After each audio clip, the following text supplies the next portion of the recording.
नमस्कार, देवभूमि समाचार देख रहे हैं आप। आपके साथ मैं हूं स्वीटी दीक्षित। बुलेटिन की शुरुआत करते हैं उत्तराखंड की खबरों के साथ। बता दें, आगामी लोकसभा चुनाव की तैयारियों के लिए भाजपा ने प्रदेश की 5 लोकसभा सीटों पर प्रभारी, सह प्रभारी व संयोजक नियुक्त कर दिए हैं। बता दें कि सीएम पुष्कर सिंह काला को पौड़ी और कुलदीप कुमार को हरिद्वार संसदीय क्षेत्र का प्रभारी बनाया गया है। साथ ही टिहरी लोकसभा क्षेत्र में विनय रोहेला को प्रभारी, शैलेंद्र सिंह बिष्ट को सह प्रभारी और रमेश चौहान को संयोजक बनाया गया है।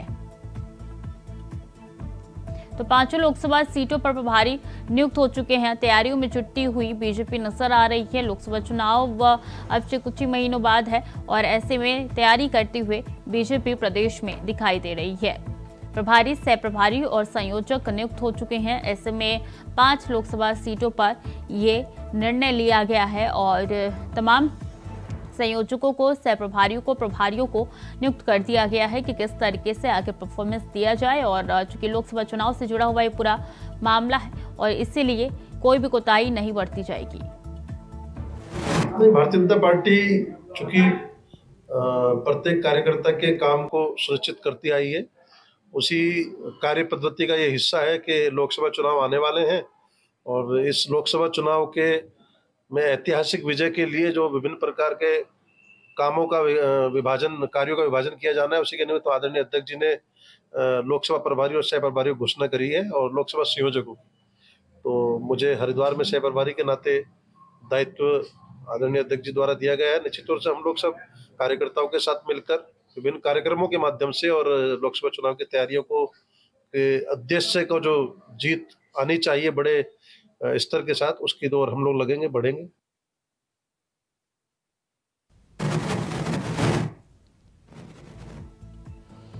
तो 5 लोकसभा सीटों पर प्रभारी नियुक्त किए गए हैं। प्रभारी, सह प्रभारी और संयोजक भी नियुक्त किए गए हैं। 5 लोकसभा सीटों को लेकर बता दें कि बीजेपी कोई भी कोताही नहीं बरतना चाहती, इसलिए अभी से ही वो चुनावी मोड में नजर आ रही है। चूंकि लोकसभा चुनाव बेहद जरूरी है और आने वाले कुछ दिनों में ही है, इसलिए बीजेपी की ओर से एक के बाद एक तैयारी में जुटती हुई नजर आ रही है। तमाम संयोजक भी नियुक्त कर दिए गए हैं। ऐसे में बता दें कि 5 लोकसभा सीटों पर अब बीजेपी अपनी रणनीति बनाते हुए दिखाई दे रही है प्रदेश में।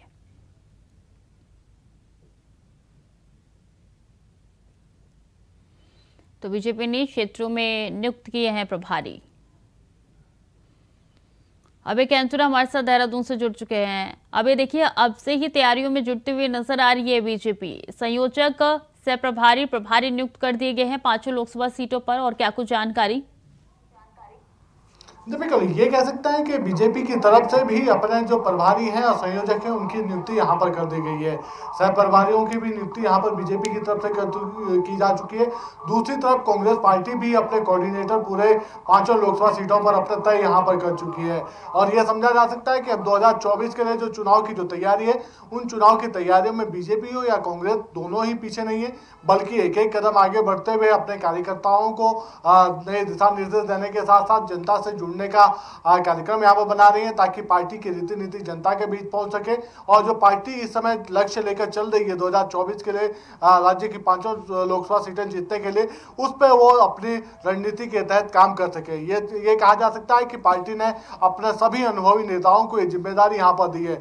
जिन्हें प्रभारी बनाया गया है वो काफी अनुभवी नेता हैं, उन्हें कई चुनावों का अनुभव यहाँ पर रहा है, संगठन का अनुभव यहाँ पर रहा है। और अब उनके साथ ये कह सकते हैं कि जो सह प्रभारी या संयोजक नियुक्त यहाँ पर हुए, उनका काम ये रहेगा कि जो पार्टी के जो कह सकते हैं कि लोकसभा चुनाव के लिए जो तैयारी यहाँ पर कर रहे हैं, जो दावेदार हैं, उनका फीडबैक भी उनकी तरफ से यहाँ पर लिया जाएगा। कोशिश यही है कि जो राज्य सरकार की जो नीतियां हैं, उन नीतियों से जनता कितना खुश यहाँ पर नजर आ रही है, कितना लाभान्वित यहाँ पर नजर आ रही है, कौन सी ऐसी कमियां, जिन कमियों को यहाँ पर दूर करने का काम यहाँ पर समय रहते हुए किया जा सकता है, ताकि पार्टी बड़ी जीत हासिल कर सके। जबकि विपक्ष की तरफ से जनता के बीच से उन मुद्दों को उठाने का काम यहाँ पर किया जा रहा है जो आने वाले दिनों में बड़े मुद्दे बन सकते हैं, लोकसभा चुनाव को प्रभावित कर सकता है। ऐसे में जनता उन मुद्दों के साथ कितना जुड़ सकती है, उन सब चीज़ों को लेकर काम यहाँ पर किया जा रहा है। तो 24 के चुनाव की तैयारियों के लिए यह समझा जा सकता है कि बीजेपी या कांग्रेस दोनों ही दल अपनी रणनीति पर काम करना शुरू कर चुके हैं और आने वाले दिनों में ये कह सकते हैं कि जो लोकसभा चुनाव की जो तैयारियां होंगी वो तैयारियां और बढ़ी हुई नजर आएंगी। जी बिल्कुल अभय, लेकिन यहाँ पे जो प्रभारी, जो संयोजक और जो सह प्रभारी नियुक्त किए गए हैं, क्या वो बीजेपी के भरोसे पे खड़े उतरेंगे आने वाले चुनाव में? बिल्कुल ये कहा जा सकता है कि चाहे बीजेपी हो या कांग्रेस, अभी दल के जो संगठन के जो काम है उन कामों को मजबूती के साथ करने के दिशा निर्देश यहाँ पर दिए जा रहे हैं। संगठन चाहता है कि जो पार्टी के जो दिशा निर्देश है, पार्टी हाईकमान की तरफ से जो संगठन के लिए जो कार्यक्रम यहाँ पर तय किए गए, उन कार्यक्रमों को करके जनता के बीच पहुँचने का काम यहाँ पर किया जाए। जनता की जो पकड़ या जनता की जो भावनाएं, उन भावनाओं के अनुरूप अपनी ऐसी नीतियाँ यहाँ पर तैयार की जाए जिससे जनता लाभान्वित हो सके, सरकारी कामों से खुश हो जाए, पार्टी के साथ जुड़ने का काम यहाँ पर करे। और बीजेपी ने जो तय लक्ष्य यहाँ पर रखा है लोकसभा चुनाव में 75% मत हासिल करने का, उस लक्ष्य को प्राप्त किया जा सके, उसके लिए जरूरी है कि पार्टी का जो पदाधिकारी है, जो नेता है, जिसको इस समय लोकसभा चुनाव की जिम्मेदारी यहाँ पर दी गई है, वो इस लोकसभा चुनाव में काम करे और जो पार्टी की रणनीति है उस रणनीति को धरातल पर पहुंचाने का काम करे। यानी बूथ स्तर तक संगठन मजबूत हो, कार्यक्रम चलाए जा रहे हैं, उन कार्यक्रमों से जनता का जुड़ाव यहाँ पर बना रहे और जनता इस समय क्या कुछ सोचती है उसको लेकर अपना फीडबैक देने का काम वो यहाँ पर करेंगे। जी, बीजेपी पहले युवाओं पे ज्यादा फोकस करती थी और महिलाओं पे भी ज्यादा फोकस देखा जा रहा था। अब वही रणनीति कांग्रेस बनाते हुए नजर आ रही है। महिलाओं को भी यहाँ पे उनके द्वारा ज्यादा कार्य दिया जा रहा है चुनाव में। क्या बीजेपी आने वाले दिनों में महिलाओं पे और युवाओं पे और ज्यादा फोकस कर सकती है? बिल्कुल ये समझा जा सकता है कि बीजेपी का जो इस समय लक्ष्य है वो राज्य की 5 लोकसभा सीटों पर 75% मत पाने का लक्ष्य यहाँ पर रखा है। यानी हर सीट पर 75% मत प्राप्त करना है और उसका जरूरी है कि जो युवा और महिलाएं हैं उनकी भागीदारी सबसे ज़्यादा यहाँ पर हो सके, क्योंकि उत्तराखंड में कह सकते हैं कि अगर चुनाव जीतना है तो युवाओं का और महिलाओं का वोट हासिल करना बड़ा लक्ष्य सियासी दलों के लिए यहाँ पर होता है। जब महिलाएं और युवा बढ़ते हैं तो ये जो राज्य के जो सरकारों की जो तकदीर है उस तकदीर बदलने का काम यहाँ पर होता है। ऐसे में बीजेपी जीत तभी हासिल कर सकती है, चुनाव में जीत की हैट्रिक तभी पूरा कर सकती है जब राज्य के भीतर 75% मत हर लोकसभा सीट में यहाँ पर हासिल किया जा सके और बड़ी जीत हासिल यहाँ पर की जा सके। उसके लिए कि महिलाओं की जो जिम्मेदारियाँ हैं या महिलाओं की जो पार्टी संगठन के जो कार्यक्रम है उनको तय समय पर यहाँ पर पूरे किया जा सके, महिलाओं को नई जिम्मेदारियाँ यहाँ पर दी जा सके। यानी महिला मोर्चा की जो सक्रिय भूमिका है वो पूरे प्रदेश में यहाँ पर रह सके, उसके लिए काम होने की जरूरत है। और ऐसे में अभी से ही बीजेपी का जो महिला मोर्चा संगठन है वो अपना काम यहाँ पर कर रहा है। महिलाओं की जो भागीदारी है वो चुनावों में भी सुनिश्चित करने का काम यहाँ पर कर रहा है। और अभी संगठन के भीतर ये समझा जा सकता है कि चाहे दायित्व मिलने की बात हो या पदाधिकारी बनाने की बात हो, महिलाओं को भी दायित्व देने का काम बीजेपी की तरफ से किया जा रहा है। जी बिल्कुल अभय, बने रहिए हमारे साथ, आगे भी आपका रुख करेंगे। और 22 जनवरी को राम मंदिर की प्राण प्रतिष्ठा होने वाली है, जिसको लेकर देश भर में तैयारियां चल रही है। बता दें कि बीजेपी 22 जनवरी को राम मंदिर में होने वाली प्राण प्रतिष्ठा से पहले कई कार्यक्रम आयोजित कर रही है। तो वहीं उत्तराखंड महिला कांग्रेस 22 जनवरी को सुंदरकांड का पाठ करेगी। तभी उत्तराखंड महिला कांग्रेस की प्रदेश अध्यक्ष ज्योति रौतेला ने बताया कि 22 जनवरी को प्राण प्रतिष्ठा होगी। ये काफी खुशी का माहौल है। वहीं इसमें कांग्रेस भी शामिल होने जा रही है और बताया कि प्रदेश भर में महिला कांग्रेस की टीम मंदिरों में वचन कीर्तन करेगी। साथ ही बताया कि प्रदेश कार्यालय में सुंदरकांड का पाठ भी किया जाएगा और उसके बाद भंडारे का भी आयोजन किया जाएगा।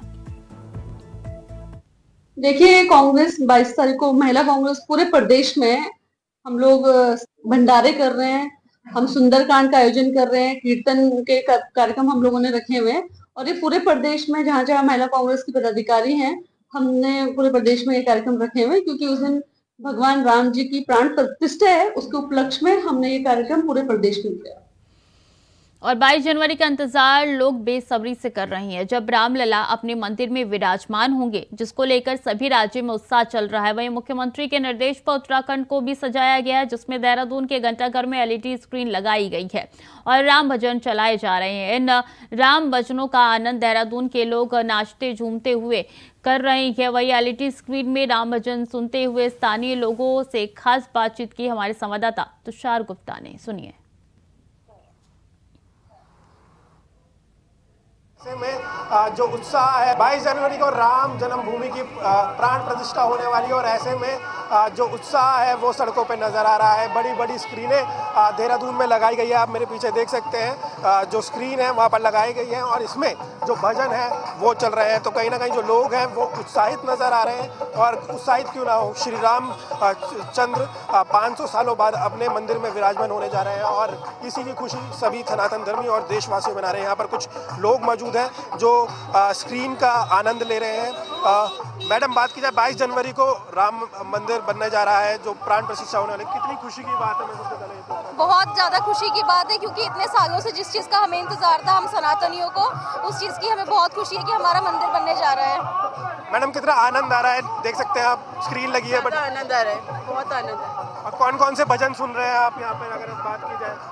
यहाँ पे रघुवंशी जी का भजन जो है वो हमारा फेवरेट है, हम मेन उसी के लिए आए हैं।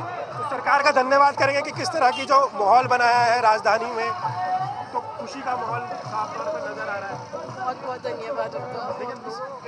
खुश जरूर नज़र आ रहे हैं यहाँ पर। जिस तरह की जो तस्वीरें यहाँ पर आ रही है, लोगों के जो चेहरे हैं वो खिले हुए नज़र आ रहे हैं। भाई साहब, अगर बात की जाए, बड़ी बड़ी स्क्रीनें लगाई गई है, 22 जनवरी को रामलला अपने मंदिर में विराजमान होने जा रहे हैं, किस तरह का माहौल देखते हैं और किस तरह की जो अभी फिलहाल माहौल दिखाई दे रहा है आपको? बहुत बढ़िया माहौल हो रहा है, हमें बहुत बहुत खुशी है कि राम मंदिर बन रहा है। 500 सालों से हमारा ये इंतजार आज पूरा हुआ है। और जिस तरह से शहर का रूप आपने देखा होगा कि लड़ियाँ लग चुकी है, बड़ी बड़ी स्क्रीनिंग लगी है, तो किस तरह से मतलब खुशी का माहौल? बहुत खुशी का माहौल है। हम तो अपने घर भी सजाएंगे, 22 तारीख में झंडा लहराएंगे, अपना घर भी सजाएंगे, दिए लगाएंगे। देखिए, बिल्कुल दीप उत्सव बनाने की भी जो बात कही है वो यहाँ पर लोगों पे साफ तौर पर मानते हुए भी नज़र आ रहे हैं। लोगों के अंदर साफ तौर पर जो उत्साह है राम मंदिर बनाने को लेकर वो साफ तौर पर नज़र आ रहा है। लेकिन जो खुशी देशवासियों में कहीं ना कहीं काफ़ी बड़ी जो खुशी है। भाई साहब, राम मंदिर बनने जा रहा है 22 जनवरी को और जिस तरह का आनंद यहाँ पर देखने को मिल रहा है, क्या कहना चाहेंगे? अयोध्या में जो हमारा जो राम मंदिर बनने जा रहा है उसमें पूरे देश में बहुत खुशी की लहर है और जो ये एक बहुत बढ़िया काम हुआ जो 500 वर्षों से नहीं हुआ था। हमारा सौभाग्य है कि हम इस आनंद को अपने जीवन के आनंद सामने देख पा रहे हैं। हम श्री राम जन्मभूमि पर जो मंदिर बना है उसका बहुत बहुत स्वागत करते हैं और माननीय मोदी जी का भी और माननीय योगी जी का भी बहुत बहुत आभार करते हैं, जिनके सफल प्रयास के कारण हमें ये दिन देखने को मिल रहा है। देखिए, बिल्कुल प्रधानमंत्री नरेंद्र मोदी और साथ साथ योगी आदित्यनाथ का यहाँ पर धन्यवाद किया जा रहा है। मैं दिखाना चाहूँगा जो भीड़ है वो यहाँ पर जाम लग चुका है, क्योंकि जो स्क्रीन लगी है उससे कहीं ना कहीं जो जोश है वो लोगों को देखने को मिल रहा है। जो लोग हैं यहाँ पर सेल्फी खिंचा रहे हैं और साथ साथ एक उत्साह के रूप में पूरा जो देहरादून है वो नज़र आ रहा है। भाई साहब, राम मंदिर बनने जा रहा है 22 जनवरी को, प्राण प्रतिष्ठा है, किस तरह का माहौल आप देख रहे हैं देहरादून में? बहुत अच्छा लग रहा है, इतना अच्छा लग रहा है इससे ज़्यादा। ये मोदी है तो मुमकिन है। अगर आप इसे देख लो ना, यहाँ पे आप भी रिपोर्टिंग करने नहीं आते। आज अगर ये राम मंदिर, भव्य राम मंदिर बन रहा तो आप भी यहाँ पे, आपको भी अवसर मिला हर किसी से बात करने का, हमें भी मौका मिला कि इतनी खुशी हो रही। मोदी योगी है ना, बहुत कुछ कर सकते हैं। यहाँ पे आप भी आज अगर रिपोर्टिंग कर रहे हैं तो सिर्फ राम मंदिर की वजह से। इतनी देख लो, किसी तरफ देख लो, जनता ही जनता है। घंटा घर पे आज से बहुत काफ़ी पहले एक बार मैंने देखा था, तब इतनी भीड़ हुई थी इस रोड पे जब कोई शायद मैच था। उसके बाद इतनी मैं अब भीड़ देख रहा हूँ कि यहाँ पे आयोजन का एक प्रोग्राम रखा है। तो सरकार की तरफ से जो व्यवस्था रखी गई है, लाइटिंग वगैरह लगाई गई है, स्क्रीन भी लगाई गई है, किस तरह से देखते हैं? अरे सर, बहुत बढ़िया। जिसे नहीं भी पता वो भी ये पता हो रहा कि बहुत अच्छा हो रहा है। जहाँ भी आप जिधर जाओ श्री राम के झंडे लगे हुए होंगे, जहाँ भी अब यहीं पे इतनी बड़ी अगर एलईडी लगी हुई है तो हर व्यक्ति बाहर से भी, हमारा पॉइंट यहाँ टूरिस्ट पॉइंट है, जो भी जाते हैं वो कहेंगे कि देहरादून में बहुत अच्छा लगा। पूरा राममय हो चुका है और जो खुशी है वो लोगों पे नज़र आ रही है। जिस तरह से हमने लोगों से बात करी है, उन्होंने कहा है कि जो राम मंदिर बनने जा रहा है वो कहीं ना कहीं जो खुशी का माहौल उनके अंदर है और इसी के तहत जो लोग हैं इकट्ठा हो रहे हैं और 22 जनवरी को एक उत्साह की तरह मना रहे हैं। कैमरा जर्नलिस्ट निशांत चौहान के साथ मैं तुषार गुप्ता, इंडिया वॉइस, देहरादून। चलिए खबर में आगे बढ़ेंगे। रक्षा मंत्री राजनाथ सिंह आज शुक्रवार को जोशीमठ के ढाक पहुंचे। यहां से उन्होंने देश की विभिन्न जगहों की 35 परियोजनाओं का लोकार्पण किया। इस दौरान कार्यक्रम में मुख्यमंत्री पुष्कर सिंह धामी मौजूद रहे। साथ ही रक्षा मंत्री राजनाथ सिंह आज जोशीमठ के पास ढाक में भारत चीन सीमा को जोड़ने वाली जोशीमठ मलारी हाईवे पर बनाए एक पुल का भी लोकार्पण किया।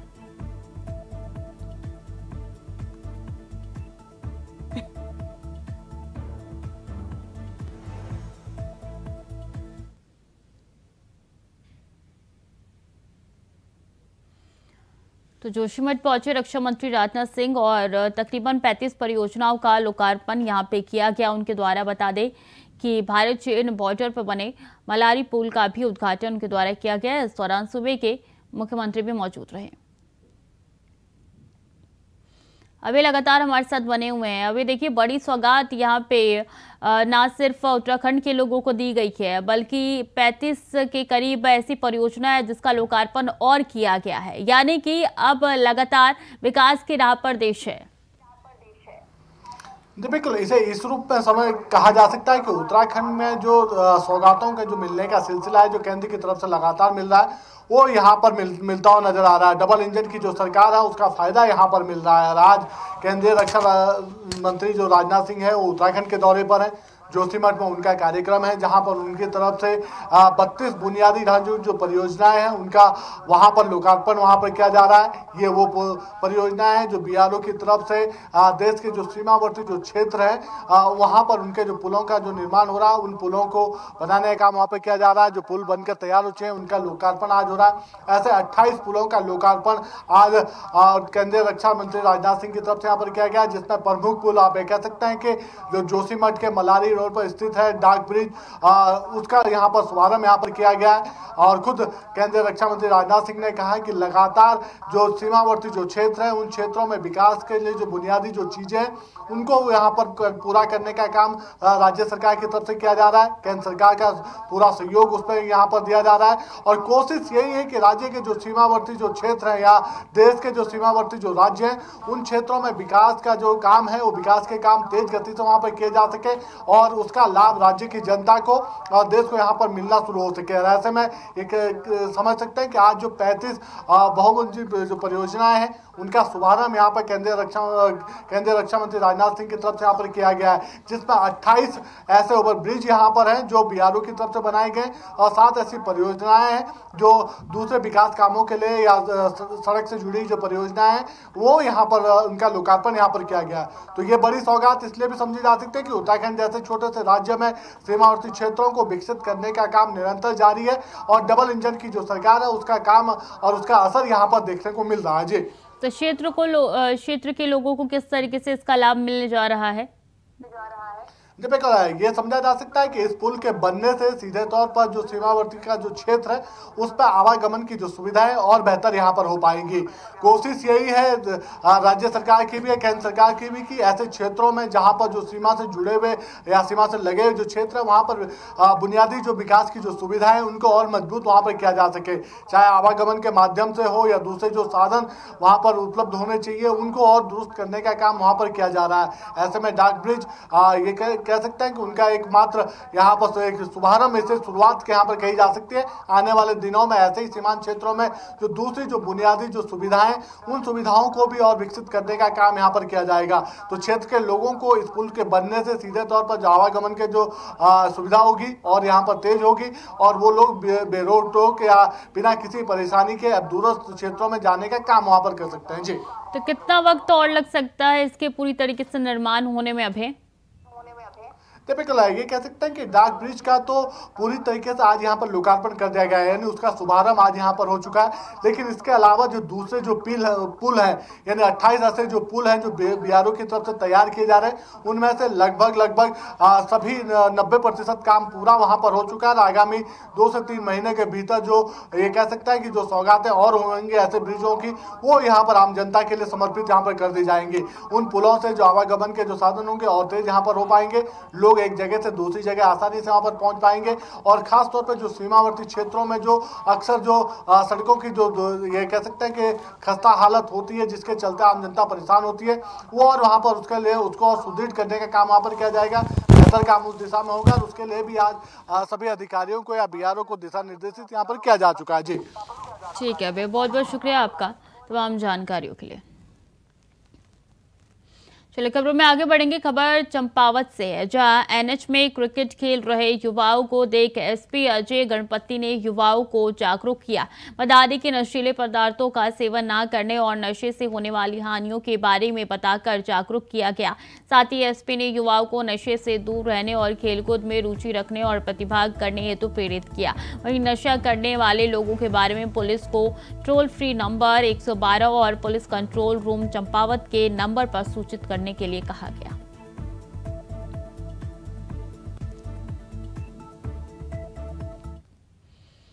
खबर रुड़की से है, जहां आईआईटी के भारतीय जल संसाधन विभाग ने अंतर्राष्ट्रीय सेमिनार का आयोजन किया है। बता दें कि 3 दिन तक चलने वाले सेमिनार में 30 देशों के 300 से अधिक विशेषज्ञों ने भाग लिया है। साथ ही सेमिनार में कई विषयों पर चर्चा भी होगी। सेमिनार का मुख्य उद्देश्य जल आपूर्ति, जल प्रबंधन, आपदा प्रदूषण के साथ कई मुद्दों पर विशेषज्ञों ने अपनी राय रखी है और अपने शोध पत्र भी प्रस्तुत किए हैं। वहीं आईआईटी के वैज्ञानिकों का कहना है कि इस अंतर्राष्ट्रीय सम्मेलन में छात्रों को भी महत्वपूर्ण भूमिका रहेगी, क्योंकि छात्र देश का भविष्य हैं। साथ ही कहा है कि इस मौके पर अपने क्षेत्र में बेहतर कार्य करने वालों को सम्मानित भी किया। तो 30 देशों के 300 से अधिक विशेषज्ञों ने इसमें भाग लिया है। भारतीय जल संसाधन विभाग ने किया है सेमिनार।